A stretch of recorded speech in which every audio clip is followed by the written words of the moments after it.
are back. Boy, we have been to the movies a lot recently. That usually happens right after the holidays, and hopefully things are going to get back on more of a regular schedule. So we went from the latest requel to a franchise from the 90s to another attempt to create a female-driven James Bond franchise. And, they've tried this a couple times. I've seen several, female-led spy movies, from The Sickening of Red Swallow, was that? Red Sparrow, that was it, to the kick-ass, like Black Widow, to everything in between, like Atomic Blonde.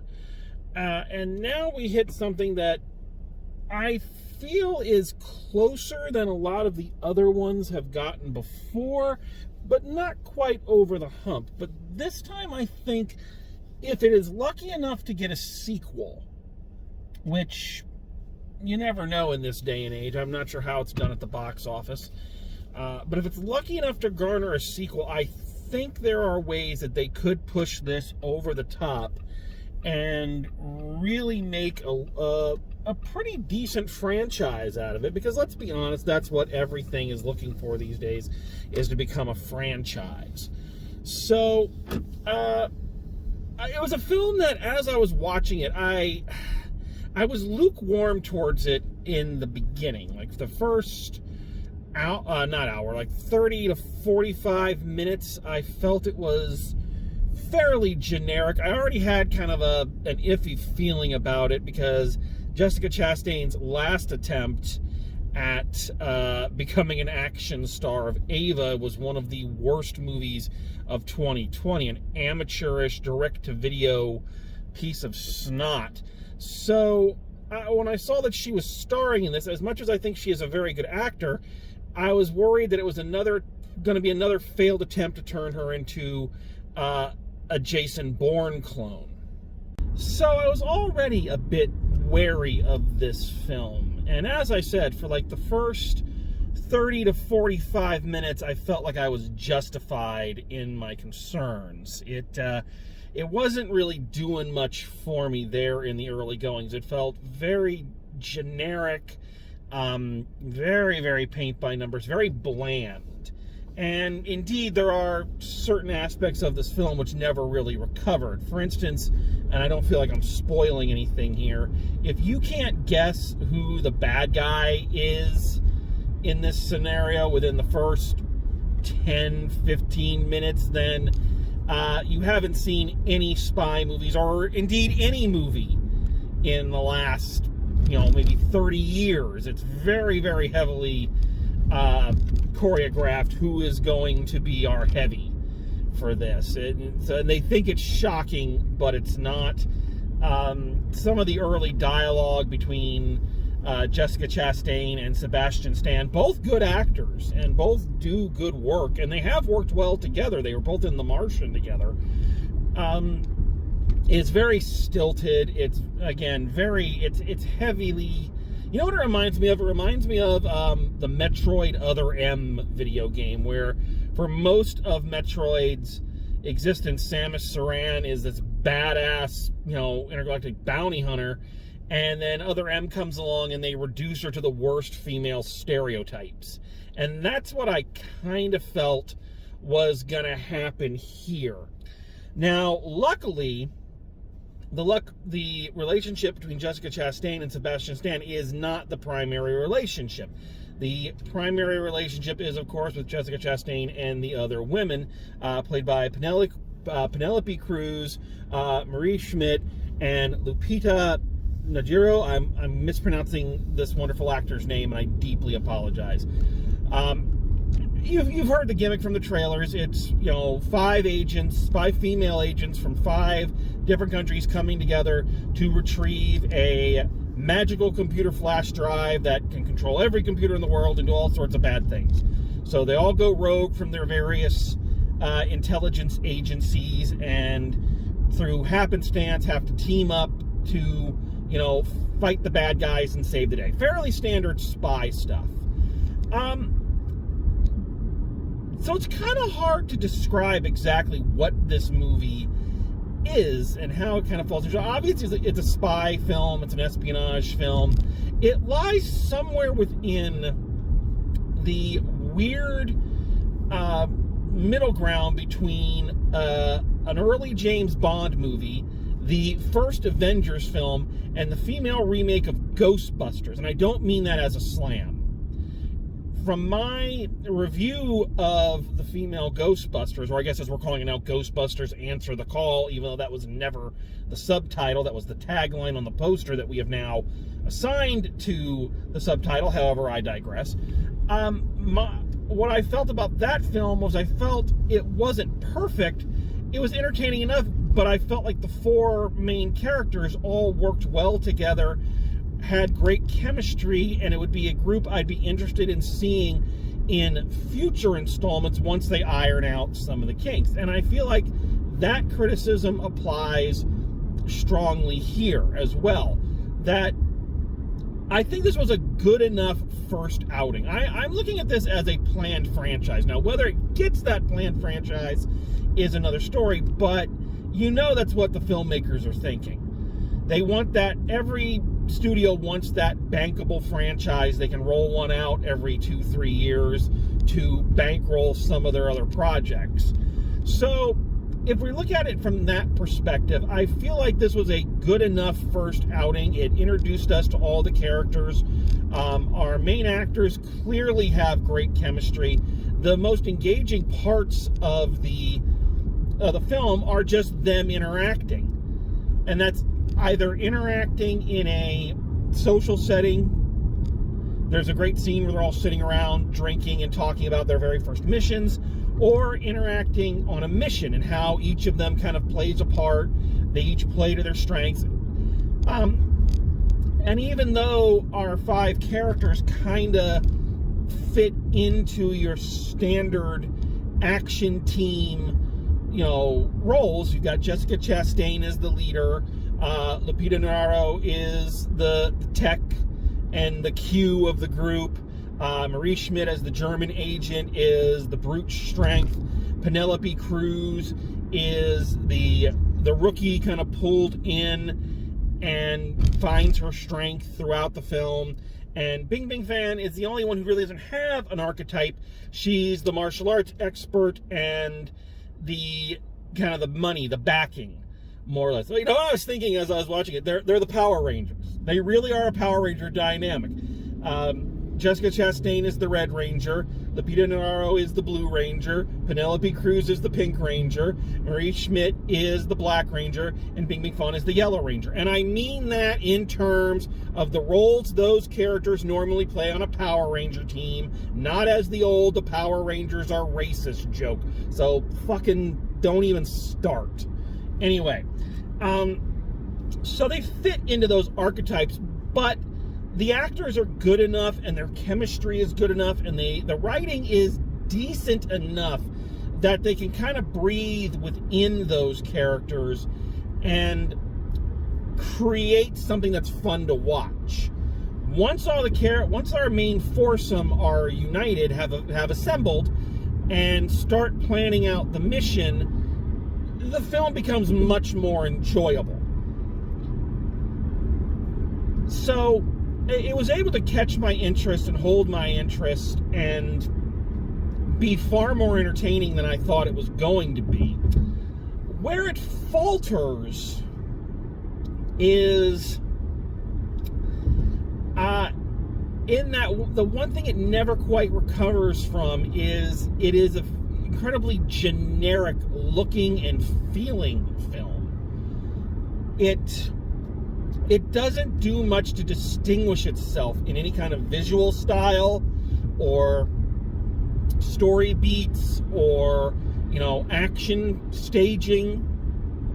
Say what you want about, say, the Bond movies, minus even the Daniel Craig ones up to Skyfall, and after that they literally fell off the sky. But anyway, Bond movies have a very specific look to them.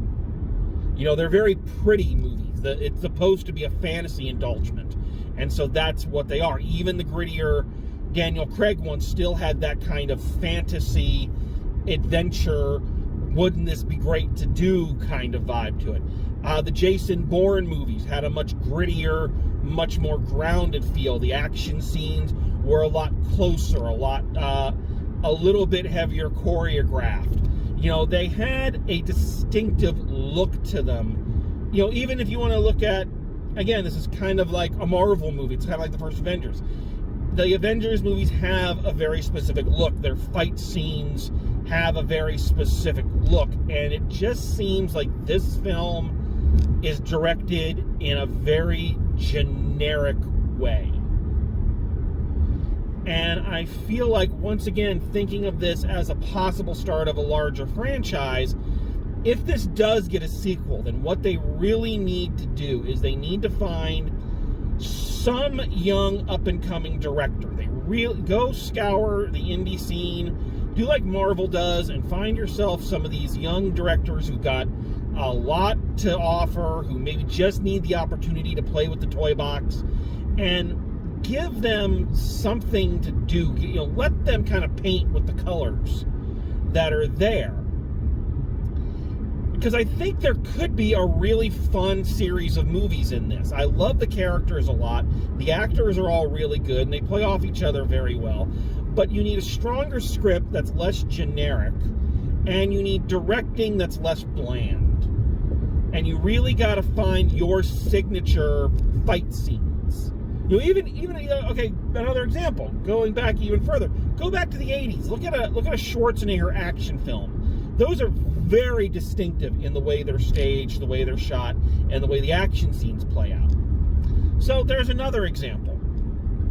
And I just think this movie, if it wants to be something more than the sum of its parts, it needs to find that thumbprint. It's got to find that look and that feel that's its own. Now, I don't know what that could be. I don't know how you would go about doing that. I can only suggest, you know, the director is not a director I've heard of. When I IMDb him, I'll probably kick myself, because usually when I do that, I find out I've seen tons of films that they've done. So, I'm not familiar with the name right off the bat.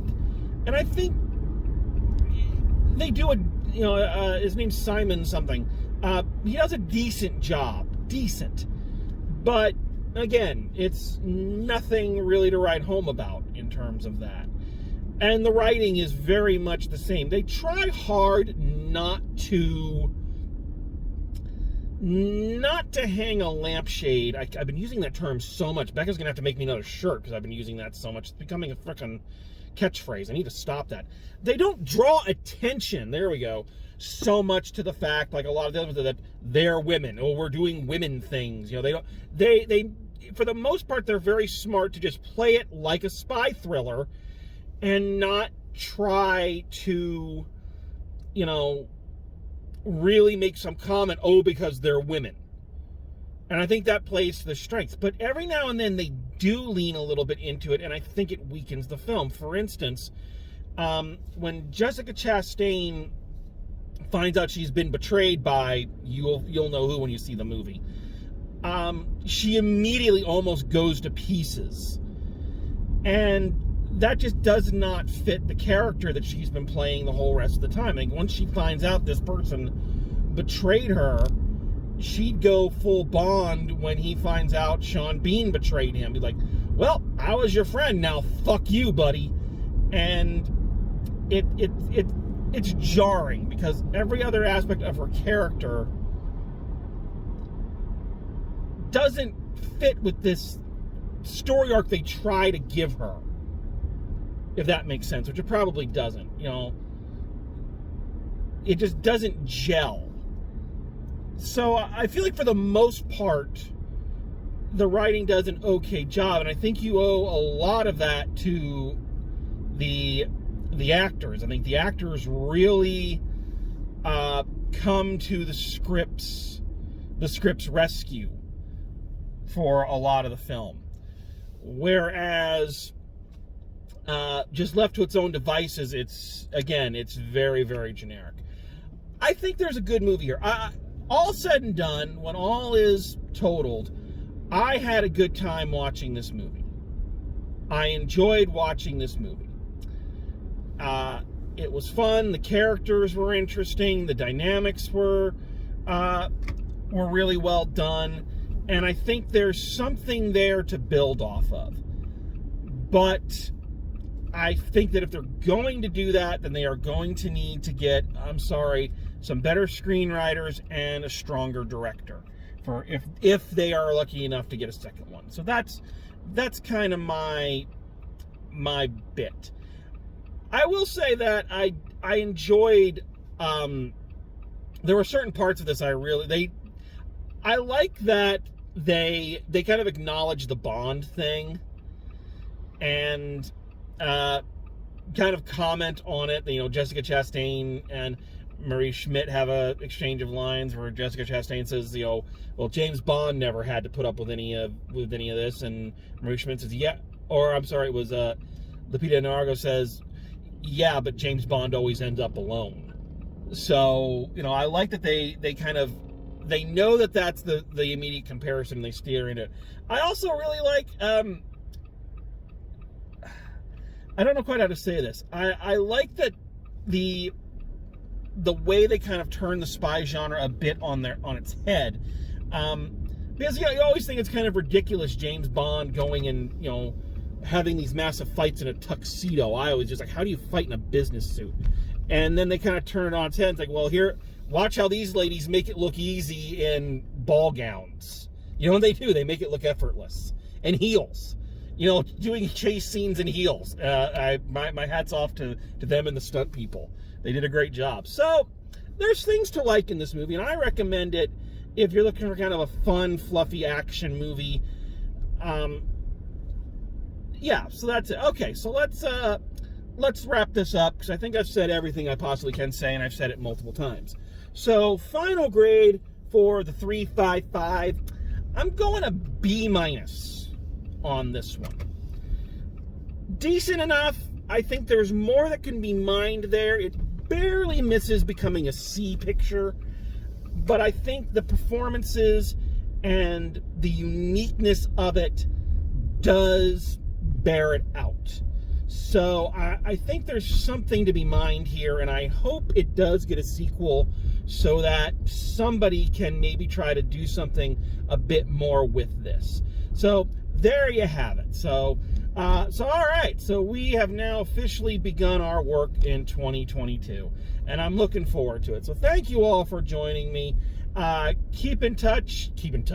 Sorry, I'm a little distracted because I'm taking a back road because there are just cop cars galore down the way. So I'm a bit distracted because I'm trying to wrap this up and keep my eye out this way.